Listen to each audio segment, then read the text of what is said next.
Hello, everybody. I'm starting a series on Sufi mystic humor. And I'm going to start from reading from a book called One Day the Hodja. It's about Mullah Nasruddin Hodja, lived several centuries ago in Turkey. This book was written in 1959.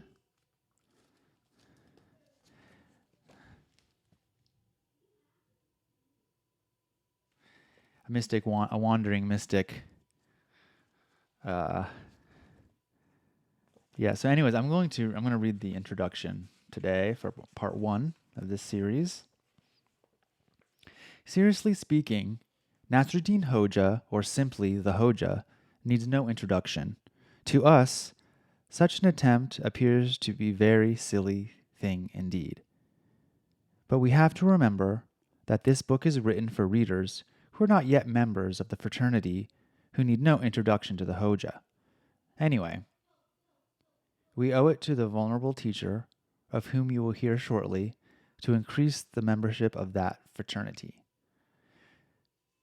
The story goes that some 5 or 7 centuries ago, when Nasruddin was still a young boy at school, his classmates conspired to play a trick on their teacher. The teacher, having caught the culprits red-handed, forced each one to confess the particular part he had played in the plot, and with utmost fairness punished him accordingly. Young Nasruddin's part had been simply to watch and laugh. The old gentleman, after due deliberation, pronounced the perfect punishment for him. Let people laugh at you, as long as there are people in the world capable of laughter. We hope never to see a world inhabited by people incapable of laughter. But let us get on with our introduction, before you forget all about it.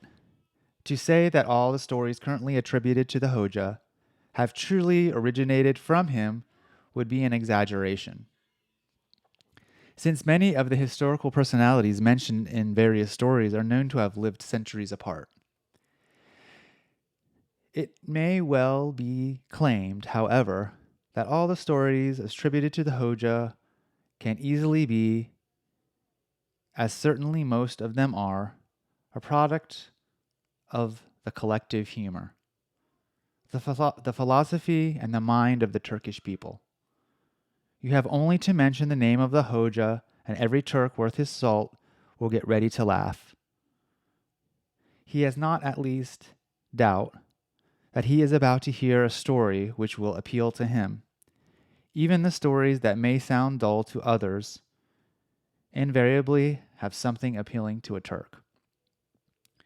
Take for the example of the story in which the Hodja throws yeast into a salt lake near Akshahir. He knows perfectly well just a little bit of yeast can't ferment the great lake into yogurt. But well, what if it should? Wouldn't it be wonderful? You would be amazed if you knew how many times a day the Hodja is quoted or alluded to by every Turk.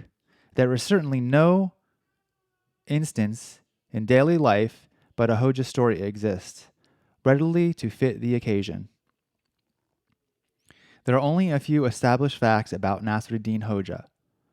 He was born in a small village near Sivlishhir and later settled in Akshahir, where he lays buried.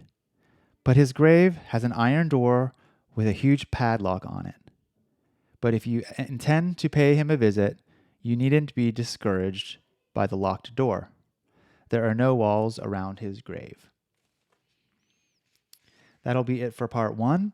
And I'm going to go through. I'm probably not going to read all of these stories, but I'm going to go through and pick my favorite ones and continue on. Have a great day.